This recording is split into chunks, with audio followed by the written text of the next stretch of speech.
Hey y'all, I'm back with another Project Life Process video, and this is week 11 for Feed Your Craft. I'm starting by showing you some of the digital items that I print and cut, and I size them to probably a smaller size than they're intended to be, but that's what the beauty of digital items is, that you can cut them in any size you want. I'm also going to show you the cards that we received in the mail, and then we've got several of 4x6 and several 3x4. Here's another set of digital cards as well in black and white. And then there's one of the stamp sets that came in the kit as well. So I am starting off by kind of organizing my photos and kind of figuring out in my cards and kind of figuring out where I want to place my cards and my photos. I had a lot more photos in this, but I really wanted to kind of just document this food truck showdown that we went to for part of the week, and then the other part of the week I will add the rest of my photos. This was actually my birthday week, and so I have a few other photos to add, but I will add those on the back side in another video or at another time, and I'll try to share that on Instagram if I don't record it. So I really wanted to use this guest check because this is all about food, and so I decided to use it kind of as a place to add my week and then whatever number the week was, which was in this case it was 11.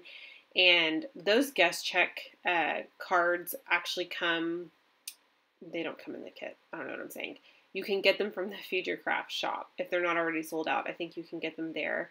And they're really inexpensive, and I think a great piece for layering, number one, and number two, I think they would also be awesome in traveler's notebooks for like a foodie spread or something like that. So I decided to stamp out week with the marker alphas from the Feed Your Craft shop, and I will link the link down below to get all of these items. If you'll just click on the link, it'll take you to Feed Your Craft shop. Then you can look at all of these items that I am talking about. I decided to try, that was a terrible idea. I decided to try to use this one really cute stamp. It's got kind of a box and then a spot for kind of a title up at the top. I decided to try to use that on top of a card, but it just did not look right. I didn't measure well, there's all kinds of stuff. Anyway, all that to say, it didn't work out like I thought it would, and that's okay because I'm going to redo that card here in a minute. I decided to stamp out using this stamp set that comes in the kit, or that came in the kit. I guess it comes in the kit because it's releasing today. And I used the phrase here and there, and then I also used a phrase underneath that. I can't remember exactly what I stamped there. And then this time I wanted to add a little something to this picture of I don't remember what we had. Okay, I think that one of them was like brisket bites, and the other one was a piece of pizza with like meatballs on it or something like that. And I tried to stamp out using my StazOn ink, and I'll tell you, sometimes the StazOn ink I use the same printer paper, and sometimes it works perfectly, and sometimes it does not work at all. And I don't know what it is, if it's like certain spots of the paper or what, but the top photo, I stamped right onto it, and it stamped out perfectly. That photo, I stamped twice on that photo, and it's the same paper, and it did not turn out the way that I wanted it to. So I don't really know. I ended up liking it better anyway with that piece of ephemera, that digital cutout, and then also that ticket piece up above those bites that I was talking about. I actually ended up really liking kind of the way that I offset that, and so I think sometimes when you make mistakes, it ends up like creating a even better result, if that makes sense. I pulled some of the flair from the shop as well because I thought I wanted to kind of fill in these little boxes on this card down here or down at the bottom, and so I added a few pieces of the digital cutouts or print and cut pieces, and then I also added another piece to that photo that says Tasty Ticket, and then I also had used a Beautiful Mess app to write Food Truck Showdown.